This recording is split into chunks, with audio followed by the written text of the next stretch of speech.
Hi friends, welcome to cric with மனோ.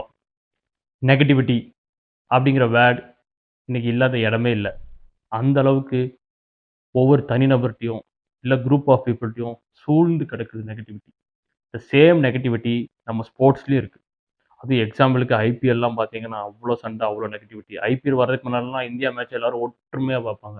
இப்போ என்னன்னா, இப்போ ஒரு எக்ஸாம்பிளுக்கு சிஎஸ்கே பிளேயர் எத்தனை பேர் விளையாடுறதா 11ல, மும்பை பிளேயர் எத்தனை பேர் விளையாடுனா, ஆர்சிபி பிளேயர் எத்தனை பேர் விளையாடுனா, இந்த மாதிரி ஸ்போர்ட்ஸில் வந்து நெகட்டிவிட்டி அவ்வளோ தூரம் உள்ளே வந்துருச்சு. இவ்வளோ தூரம் நெகட்டிவிட்டி சூழ்ந்திருக்கிற இந்த ஸ்போர்ட்ஸில் கொஞ்சம் கூட நெகட்டிவிட்டின்னு சொல்றத விட ஹேட்டர்ஸ் நிறைய பேர் சூழ்ந்திருக்கிற இந்த ஸ்போர்ட்ஸில் ஹேட்டர்ஸே இல்லாத 2 டீம் இன்னைக்கு விளையாட போகிறாங்க. இன்னைக்கு இல்லை, நாளைக்கு விளையாட போகிறாங்க. அதை தான் நம்ம பார்க்க போகிறோம். அந்த 2 டீம் வேறு யாரும் இல்லை, Afghanistan and South Africa. Karachi stadium நல்ல பேட்டிங் விக்கெட்டு. ஃபர்ஸ்ட் பேட்டிங் பிடிச்சா தாராளமாக 280+ அடிக்கலாம். அதே மாதிரி 280+ சேஸும் பண்ணலாம். But anything above 300 is very tough to chase. ஏன்னா 300க்கு மேலே போச்சுன்னா ஓப்பனிங் நல்லா கொடுக்கணும். 10 ஓவர் வந்து ஒரு 70 ஃபார் 1 அந்த மாதிரி கொடுத்தாலும் தான் சேஸ் பண்ண முடியும். நீங்கள் இப்போ ரீசெண்டாக நடந்த பாகிஸ்தான் vs நியூசிலாந்து மேட்ச் பார்த்துருப்பீங்க. கிட்டத்தட்ட டெஸ்ட் மேட்ச் மாதிரி விளாண்டுட்டு இருந்தாங்க பாகிஸ்தான். 320 ரன் சேஸுக்கு 10 ஓவரில் 20 ரன் அடிச்சிருந்தாங்க. ஆனால் நெக்ஸ்ட் 40 ஓவர்ஸில் 240 ரன்ஸ் வந்துடுச்சு. ஸோ ஒருவேளை இவங்க பவர் பிளேயில் 70 ஃபார் 1 அப்படி இருந்திருந்தாங்கன்னா கிட்டத்தட்ட அந்த ஸ்கோர் கிட்டையாச்சும் போயிருக்கலாம், இல்லை வின் பண்ணக்கூடிய ஒரு பாசிபிலிட்டி இருந்திருக்கும். நெட் அண்ட் ரேட்டாச்சும் இன்க்ரீஸ் ஆகிருக்கும். ஸோ அதனால் ஃபர்ஸ்ட் 10 ஓவர்ஸ் வெரி க்ரூஷியல்.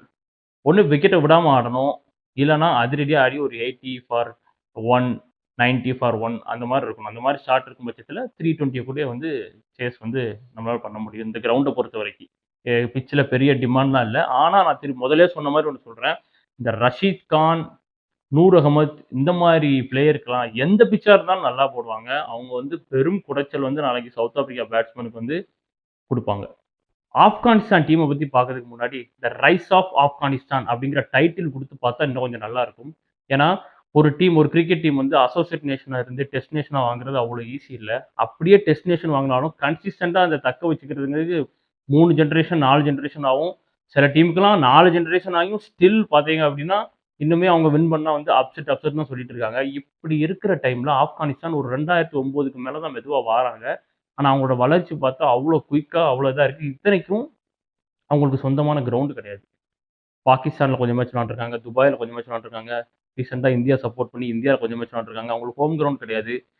இன்னொன்று அவங்க கண்ட்ரியில் ஏகப்பட்ட பிரச்சனை. அந்த கண்ட்ரிலேருந்து கிரிக்கெட் விளாடுறதே பெரிய ப்ராப்ளம் தான். ஆனால் அங்கேருந்து வந்து விளையாண்டு செமிஃபைனல் வரைக்கும்லாம் வர்றது பெரிய விஷயம். இப்போ ரீசெண்டாக பார்த்தீங்கன்னா 2023 வேர்ல்டு கப்பில் ஆஸ்திரேலியாவை மட்டும் ஆப்கானிஸ்தான் வின் பண்ணியிருந்தால் ஆப்கானிஸ்தான் செமிஸ் போக கூட சான்ஸ் இருந்திருக்கும். அந்த அளவுக்கு கன்சிஸ்டண்டாக விளாண்டாங்க. சரி, அது ஒரு ஃப்ளூக் வின், ஏதோ ஒரு டோர்னமெண்ட் விளாண்டாங்க அப்படின்னாங்க எல்லாரும். போன வருஷம் 2024 T20 வேர்ல்டு கப்பில் ஆஸ்திரேலியா மாதிரி டீமே அடித்து செமிஃபைனல் வரைக்கும் வந்தாங்க. செமிஃபைனலில் சவுத் ஆப்பிரிக்கா கூட லாஸ் ஆகிட்டாங்க, அது வேறு விஷயம். ஸோ இந்த மாதிரி கன்சிஸ்டண்டாக வந்து அவங்க வின் பண்ணுறதை இப்போ யாரும் அப்செட்னு சொல்ல மாட்டாங்க. ஆப்கானிஸ்தான் வின் பண்ணுறது யாரும் அப்செட்னு சொல்ல மாட்டாங்க. இன்றைக்கி ஒரு பங்களாதேஷோ, ஒரு ஜிம்பாப்வேயோ, ஒரு அயர்லாண்டோ இவங்கலாம் வந்து ஆப்கானிஸ்தானுக்கு முன்னாடியே டெஸ்ட் ஸ்டேட்டஸ் வாங்கின ஒரு டீம். அவங்களாம் வின் பண்ணால் ஸ்டில் அப்செட்டுன்னு தான் சொல்லிட்டு இருக்காங்க. பட் ஆப்கானிஸ்தான் வின் பண்ணால் அப்செட்டுங்கிறத சொல்ல மாட்டேங்காங்க. ஏன்னா அதுதான் அந்த ஆப்கானிஸ்தானோட த ரைஸ் ஆஃப் ஆப்கானிஸ்தான். இந்த மேட்ச் நடக்க போகிறது கராச்சி ஸ்டேடியம் தான். கராச்சி ஸ்டேடியம்னா நம்ம நியூசிலாந்துக்கு பாகிஸ்தானுக்கு இப்போ ரீசெண்டாக நடந்துச்சுல்ல, அந்த மேட்ச் நடந்த கிரவுண்டு தான். ஸோ நல்ல ஒரு ஹை ஸ்கோரிங் அடிக்கக்கூடிய பிச்சாக தான் இருக்கும். ஸோ இப்போ ஆப்கானிஸ்தான் ஓப்பனரை பார்த்தா இப்ராஹிம் சத்ரான், குர்பராஸ், இந்த 2 பேரில் ஒருத்தர் ஒரு மாதிரி சாஃப்ட் நேச்சரில் விளாடுவார், இன்னொருத்தர் அப்படியே ஹிட்டிங் அப்படியே அடிச்சு நொறுக்குவார். அந்த மாதிரி ஒரு நல்ல ஒரு ஓப்பனிங் கொடுக்குற எபிலிட்டி இருக்குது. 1 டவுனில் ரஹ்மத் ஷா, சஹிதி கேப்டன் ஸ்கிப்பர். ஸோ இவங்க வந்து 2 பேருமே மிடில் ஆர்டரில் ஒரு ஸ்டெபிலிட்டி கொடுக்குற எல்லா இதுவுமே இருக்குது. இவங்க இந்த 4 பேர் ஒரு 30 ஓவர் ஆடிட்டாங்க அப்படின்னா நெக்ஸ்ட் வர குல்பதீன் நைபா இருக்கட்டும், ஒமர் ஜாயா இருக்கட்டும், நபியா இருக்கட்டும், இவங்க ஒரு 35 ஓவர்ஸ்க்கு மேலே வரும்போது பிலிப்ஸ் எப்படி நியூசிலாந்துக்கு ஒரு இன்னிங்ஸ் ஆடி கொடுத்தாரு, அதே மாதிரி ஒரு இன்னிங்ஸ் அந்த 3 பேரும் ஆடி கொடுத்து ஒரு 300+ ஸ்கோரை கொண்டு போக முடியும் ஆப்கானிஸ்தான் ஃபர்ஸ்ட் பேட்டிங் வந்தால். இதே சேசிங் வந்தார், ஏன்னா ரீசெண்டாக சேசிங்கும் நல்லா பண்ணிடுறாங்க ஆப்கானிஸ்தான். சேஸ் நல்லா பண்ணலன்னு இல்லை, இதே சேசிங்லையும் அவங்களோட ஸ்பின் அட்டாக் வந்து நல்லா இருக்கு. ரஷீத் கான், கரோட்டேன்னு ஒருத்தர் இருக்காரு, தென் நபி இருக்காரு, நூர் அகமத், இந்த 4 பேரும் அந்த 11 to 40 ஓவர்ஸில் வந்து சவுத் ஆப்பிரிக்கா மிடில் ஆர்டர்ஸ்க்கு வந்து ஒரு ட்ரபிளை ஏற்படுத்தி ஒரு 250க்குள்ளே ரிஸ்ட்ரிக்ட் பண்ணிட்டாங்க அப்படின்னா சேஸ் பண்ணிடுவாங்க. But anything above 280, 300+ Afghanistan chase பண்ணுறது கஷ்டம் தான். தென் ஆப்கானிஸ்தானோட bowling department, pace bowling department பார்த்தா ஃபரூக்கி தலைமையில தான் இருக்கும். ஃபரூக்கி நல்ல ஒரு விக்கெட் டேக்கிங் பவுலர். ஃபரூக்கியும் உமர் சாயும் தான் நியூ பால கண்டிப்பா போடுவாங்க. குல்புதீன் நைப் வந்து ஒரு சப்போர்ட்டிங் பவுலரா இருப்பாரு. அவர் வந்து ஃபுல் 10 ஓவர்ஸ் போடுறதுக்கான வாய்ப்பு கம்மி. மேபி ஒரு 4, 5 ஓவர்ஸ் போடலாம். மீதி ஓவர்ஸ் எல்லாமே வந்து ஆப்கானிஸ்தான்ல ஸ்பின் பவுலர்ஸ் தான் போடுவாங்க. Compare to south Africa, base bowling கொஞ்சம் வீக்கா தான் இருக்கு. Compare to south Africa, spin bowling வந்து ஆப்கானிஸ்தான்ல ஸ்ட்ராங்கா இருக்கு. நெக்ஸ்ட் சவுத் ஆப்பிரிக்கா டீமை பார்த்தோம் அப்படின்னா, இந்த சாம்பியன்ஸ் ட்ராஃபிக்கு வந்து ஒரு ஆ போட்டு வச்சது அவங்க தான். என்னன்னு பார்க்குறீங்களா? ஃபர்ஸ்ட் சாம்பியன்ஸ் ட்ராஃபியை வின் பண்ணது நம்ம சவுத் ஆப்பிரிக்கா டீம் தான். பட் ஸ்டில் சோக்கர்ஸ் தான் சொல்லிட்டு இருக்காங்க. ஏன் அப்படின்னா, அதுக்கப்புறம் இப்போ வரைக்கும் ஒரு ஐசிசி டோர்னமெண்ட் கூட சவுத் ஆப்பிரிக்காவால ஜெயிக்க முடியல. ஏன் சோக்கர்ஸ்னு சொல்றாங்கன்னா, நல்ல ஸ்டேஜ்ல இருப்பாங்க. ஜெயிக்கிற மாதிரியே இருப்பாங்க. ஆனா தோத்துருவாங்க. அதனால தான் சோக்கர்ஸ்னாங்க. இப்போ ஒரு 200 ரன் சேஸ் வச்சுப்போம். 100 ஃபார் 1ன்னு இருக்கும். 150 ஃபார் 9ன்னு மாறிடும். அதுவும் மோஸ்ட்லி பார்த்தீங்கன்னா, செமி ஃபைனல், குவார்டர் ஃபைனல் இந்த மாரி மேட்ச்ல தான் அந்த மாரி பண்ணுவாங்க.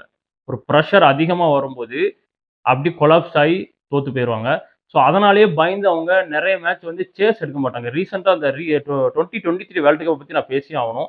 அதுல நெறைய மேட்ச் வந்து அவங்க ஃபர்ஸ்ட் பேட்டிங் புடிச்சு ஜெயிச்சிட்டே இருந்தாங்க.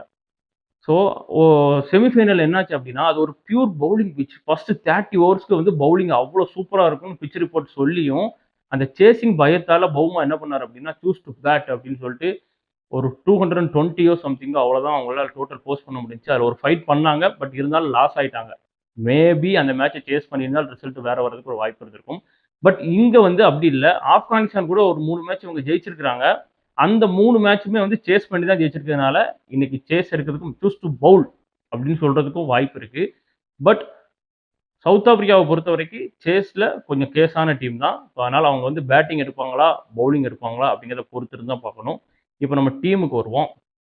ஓப்பனர்ஸ் பார்த்தீங்க அப்படின்னா, ரிக்கல்டன் அவர் கூட ஆடப்போறது பவுமா. பவுமா வந்து இப்போ நியூசிலாந்துக்கு வந்து ஒரு வில்லியம்சன், இந்தியாவுக்கு ஒரு விராட் கோலி, ஆஸ்திரேலியாவுக்கு ஒரு ஸ்டீவ் ஸ்மித் மாதிரி பவுமா வந்து ஒரு லாங் இன்னிங்ஸ், ஒரு சப்போர்ட்டிங் இன்னிங்ஸ் வந்து அவர் வந்து விளையாடணும். ரிக்கல்டன் ஒரு அட்டாக்கிங் இன்னிங்ஸ் வந்து அவர் ஆடணும். ஒன் டவுன் வந்து வேண்டர்டசன். இவர் ஸ்பின் பவுலிங்கும் நல்லா விளையாடுவாரு. ஸ்பீட் பவுலிங் நல்லா விளையாடுவாரு. தென் மார்க்ரம் வந்து எஸ்ஏ T20 அந்த சீரிஸ் வந்து அவருக்கு சூப்பரா இருந்துச்சு. நல்ல ரன்லாம் அடிச்சிருந்தாரு. பட் இது இன்டர்நேஷனல் கம்ப்ளீட்லி டிஃபரெண்ட். இன்டர்நேஷனல்ல ரீசென்ட்டா அவர் ரொம்ப சொதப்பிட்டு தான் இருக்கிறாரு. ஒரு 30 ரன் அடிக்காரு. அதுக்கு மேல அவரால முடியல. ஸ்பின்லயும் நல்லா விளையாடக்கூடிய எபிலிட்டி உள்ள ஒரு பிளேயர் தான். ஸோ அவரும் பெருசா ஷைன் பண்ணா தான் ஆஸ்திரேலியாவுக்கு வந்து சவுத் ஆப்பிரிக்காவுக்கு வந்து ஹெல்ப்பா இருக்கும். ஸோ ஓப்பனர்ஸ் வந்து நல்லா செட் பண்ணி குடுத்தாங்க அப்படின்னா, வேண்டர்டசனும், மார்க்ரமும் ஒரு 30, 35 ஓவர்ஸ் வரைக்கும் எடுத்துட்டு போணும். எடுத்துட்டு போனாங்கன்னா, நெக்ஸ்ட் கிளேசன் வந்து ரொம்ப சீக்கிரம் உள்ள வரக்கூடாது. ஒரு 15 ஓவர்ஸ், 18 ஓவர்ஸ் இருக்கும்போது கிளேசன் உள்ள வந்தார் அப்படின்னா, அவரும் சரி, மில்லரும் சரி, ஒரு பெரிய ரன் ஒரு 300 பிளஸ் ஃபர்ஸ்ட் பேட்டிங் வந்தாங்கன்னா போடுறதுக்கு வாய்ப்பு இருக்கு. அத விட்டுட்டு கிளேசன 25 ஓவர்லாம் உள்ள கொண்டு வந்தால் அவர் குயிக்கா அவுட் ஆகறதுக்கும் வாய்ப்பு இருக்கு. லாங் இன்னிங்ஸ் விளையாண்டாரு. ரீசென்ட்டா நடந்த ட்ரை சீரிஸ்லாம் விளையாண்டாரு. பட் அவுட் ஆயிட்டாருன்னா வந்து ஒரு 250க்குள்ள வந்து சவுத் ஆப்பிரிக்கா விடுறதுக்கான வாய்ப்பு நெறைய இருக்கு. ஸோ நல்ல ஓப்பனிங் வந்து ரிக்கல்டன் வந்து குடுக்கணும். பவுமா குடுக்கணும். தவறிய பட்சத்தில் வேண்டர்டசனும், மார்க்ரமும் ஸ்டெபிலிட்டியா விளையாண்டு அந்த 30, 35 ஓவர் வரைக்கும் 3வது விக்கெட் விழாம பார்த்துக்கணும். அப்பனா தான் ஒரு ஹை ஸ்கோர் வந்து முடியும். நீங்க பார்த்திருப்பீங்க நியூசிலாந்து வந்து 3 விக்கெட்ட விட்டதுக்கு அப்புறமும் வில்லியம்ஸ் சூப்பரா விளையாண்டாரு. டாம் லாத்தம் சூப்பரா விளையாண்டாரு. இவங்க 2 பேர் பார்ட்னர்ஷிப் தான் கேமே சேஞ்ச் பண்ணிச்சு. ஸோ அந்த மாரி ஒரு ஸ்டெபிலிட்டியோட விளையாண்டால் 300 பிளஸ் போஸ்ட் பண்ணலாம். 300 பிளஸ் சவுத் ஆப்பிரிக்கா போஸ்ட் பண்ணாங்கன்னா, கண்டிப்பா ஆப்கானிஸ்தான் வந்து சேஸ் பண்றது ரொம்ப ரொம்ப கஷ்டம் தான்.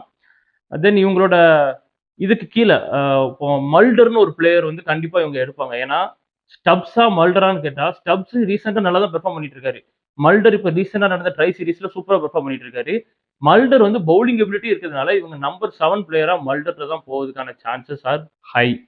நெக்ஸ்ட் பவுலிங் டிபார்ட்மெண்ட் ரபடா தலைமையில தான் இருக்கும். ரபடா, ஜான்சன், மல்டர் இவங்க தான் பேஸ் அட்டாக்க பார்த்துப்பாங்க. ஸ்பின் அட்டாக் பார்த்தோம் அப்படின்னா, சம்சி, தென் கேசவ் மகராஜ், அப்புறம் மார்க்ரம் 10 ஓவர் கூட போட வாய்ப்பு இருக்கு. ஸோ இந்த 3 பேர் ஸ்பின் பவுலிங்க பார்த்துப்பாங்க. ஸோ பேஸ் அட்டாக் வந்து நாட்ஜேயும், கோயிட்ஸும் இல்லாதது கொஞ்சம் வீக் மாரி தான் தெரியுது. But compare to Afghanistan, South ஆப்பிரிக்காவோட பேஸ் அட்டாக் நல்லா இருந்திருக்கு. பட் ரீசென்ட்டா ஒரு 350 ரன்ஸ் சவுத் ஆப்பிரிக்கா ஸ்கோர் பண்ணி ட்ரை சீரிஸ்ல அத அவங்களால கன்டெயின் பண்ண முடியல அவங்க பவுலிங்கால. ஸோ அதையும் பார்க்கணும். தென் கார்பின் போஸ்ட்ன்னு ஒரு பிளேயர் இருக்காரு. அவரு மல்டருக்கு பதிலா விளையாடுறதுக்கு வாய்ப்பு இருக்கு. அவரும் நல்ல ஒரு பேட்டிங் எபிலிட்டி உண்டு. டீசென்ட்டா பவுலிங் போடுவாரு. தென் நிகிடி வந்து பேக்கப் பிளேயரா இருக்காரு. அவர வந்து டைரக்ட்டா 11க்குள்ள கொண்டு வரது ரொம்ப டவுட்டு. மார்க்கோ ஜான்சனுக்கோ, இல்ல ரபடாக்கோ இன்ஜுரி ஆனா கொண்டு வரலாம். பட் அவர் வந்து ரீசென்ட் டைம்ஸ்ல அவ்வளோ எஃபெக்டிவா இல்ல. So compare to Afghanistan, South Africa bowling வந்து லைட்லி வீக்காக தான் இருக்குது. ஆப்கானிஸ்தான் ஸ்பீட் போலிங் ஒரு மாதிரி இருந்தாலும் அவங்க ஸ்பின்னரை வச்சு அழகாக மேட்ச் பண்ணிடுவாங்க. ஸோ 2 டீமையும் ஓவராலாக பார்க்கும்போது 50-50 தான். பேட்டிங்கும் 2 டீமுக்கும் ஸ்டெபிலிட்டி, ஹிட்டர்ஸ் எல்லாமே ஈக்குவலா இருக்க மாரி தான் இருக்கு. பவுலிங் ஒரு சைடுல பேஸ் நல்லா இருந்தா, இன்னொரு சைடுல ஸ்பின்னர்ஸ் நல்லா இருக்க மாரி இருக்கு. ஸோ ஓவராலா பார்க்கும்போது 50-50 யாருனாலும் ஜெயிக்கலாம். ஒரு ஒரு எப்படி சொல்ல? ஒரு ஹை ஆக்டேன் த்ரில்லர் மேட்ச்சா வந்து நாளைக்கு இந்த மேட்ச் இருக்க போது. யாரும் வந்து மிஸ் பண்ணிறாதீங்க. நெக்ஸ்ட் இங்கிலாந்து வெர்சஸ் ஆஸ்திரேலியா மேட்சோட பிரெடிக்ஷனோட உங்கள வந்து பார்க்குறேன். Until then bye from Mano.